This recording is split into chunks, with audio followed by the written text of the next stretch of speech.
We all have bad days at work when we later have to apologize for being not in the mood, but we also know at least one person who is giving everybody else a hard time on a regular basis. Now imagine your workplace is Hollywood.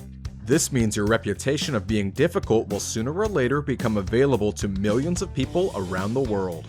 In today's video, you'll learn how the girl next door Jennifer Aniston treats her colleagues on set, why Sylvester Stallone called Bruce Willis lazy and greedy, how Edward Norton keeps rewriting the scripts to make them better, and many other things.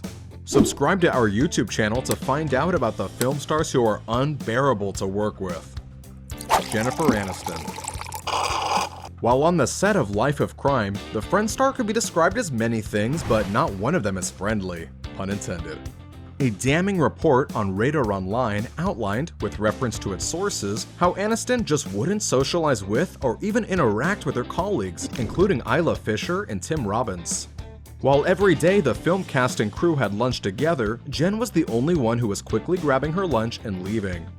It would be true to say that Aniston might not be doing these things demonstratively, but just prefers distancing herself from others. Thus, she is sending a signal to everyone that she is not approachable. But, well, that was not the only case when the actress was brutally honest with her attitude. One of her former co-stars, her love interest in 1997's Picture Perfect, Jane Moore, revealed over a decade later that Aniston was extremely unhappy that he had been chosen for the role over some bigger names. Upon arriving on the set of the first day, she pointed at him and told her fellow actress, "6 guys they screen test, 6. The one guy I hate, that's the guy they hire. Him." Edward Norton. This name has become iconic in the Hollywood industry. Norton, with his brilliant acting, manages to blur the lines between reality and fiction. Another thing that has made the actor iconic is his impeccable reputation of someone who is difficult to work with. Norton's most famous guilty pleasure is rewriting the scripts. He has done it on numerous occasions, with some of the directors and producers appreciating his contribution and some not so much.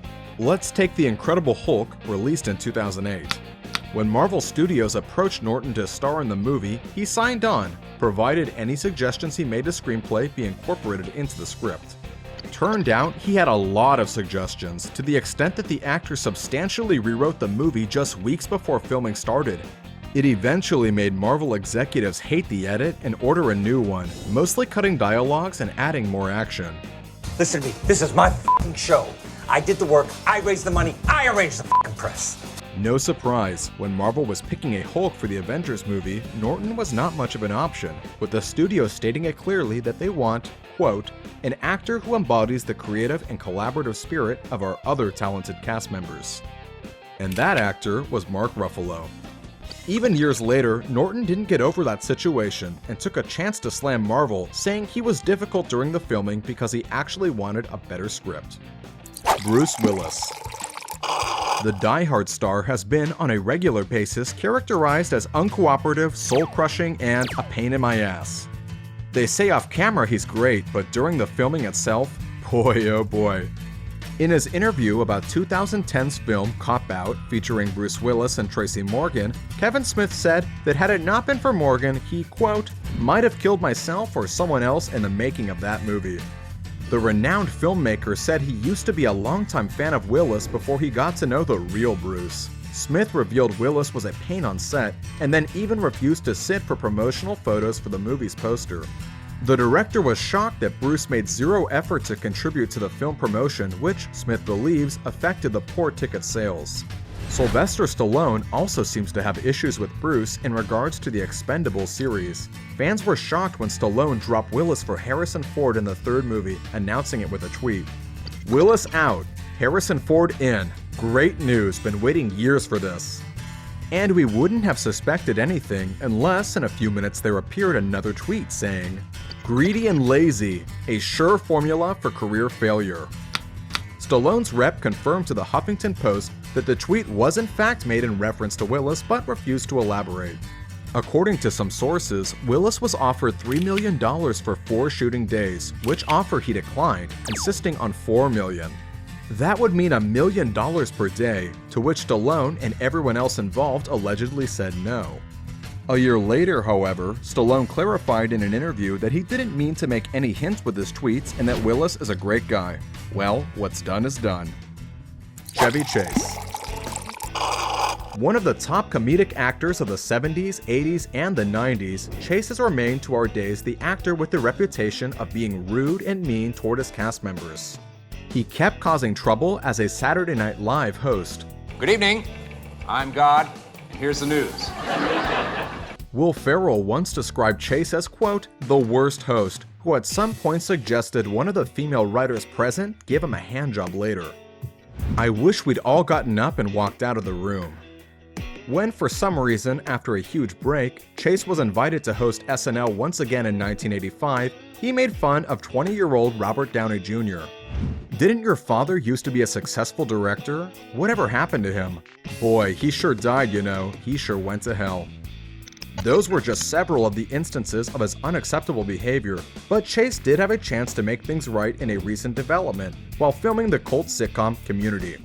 But a good comeback potential was not fulfilled properly. He was consistently making racist jabs at Donald Glover between takes, saying, "People think you're funnier because you're black." When he eventually left Community, he did not just leave, but also made it public that he wasn't even a fan of the show. His co-star Joel McHale also mentioned how rude and offensive Chevy would be towards the rest of the cast. As you may or may not have followed the saga, he did not want to be there. I mean, he said in every interview that he doesn't like the writing and he doesn't like the hours. Charlie Sheen. Sheen has been quite complicated both in his professional and his private life. In 2011, 2.5 Men went on hiatus when Sheen voluntarily checked into rehab. So anyway, Charlie, I'm still not clear on what it is you would like me to help you with. Your anger issues, your sexual issues, drinking? No, that's all cool. Shortly after that, the actor was fired from the sitcom after a public meltdown that included calling the show creator Chuck Lorre, quote, a miserable douchebag and talentless sack of, well, you got the ending. Along the way, Sheen noticeably lost weight, missed rehearsals, flubbed his lines, and kept making inflammatory comments. His show co-star, John Cryer, when asked about his experience working with Sheen, said it was crazy. It was way more craziness than I really was hoping for, honestly. It was tough for Cryer to see Charlie, who had been sober and in control of his life when they started the show, then going off the rails. I wish him the best, and I hope he decides that he wants to be sober again. That would be awesome, because he was awesome for 6 years sobriety. But that doesn't seem the way he's going of late. So. Val Kilmer. At the peak of his career, Kilmer had a notoriously bad reputation which is still making headlines. Most of the stories revolve around his behavior in the mid-90s. During the first day of the filming of The Island of Dr. Moreau, cast members and the crew testified to Kilmer's bullying and his consistently hostile and obstructive manner. He would not deliver the dialogues as scripted and repeatedly criticized the director's ideas.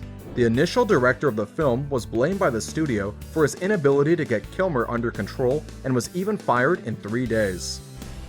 What do I need? What do I need? Tell me what I need!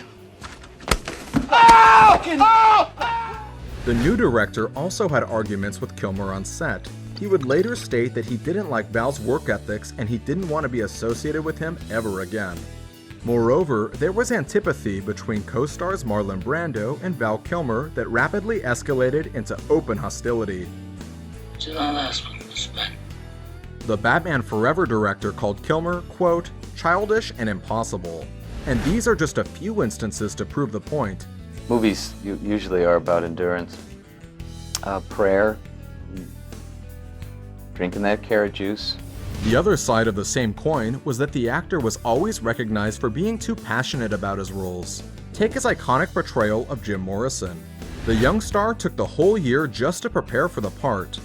His commitment to roles made him want to interfere with the movie-making process, which eventually contributed to his reputation of an actor who was impossible to work with. Years and years later, Kilmer would say he regretted the attitude that earned him that infamy, saying he liked taking risks while working on the movie and didn't care about any financial issues or other responsibilities associated with it.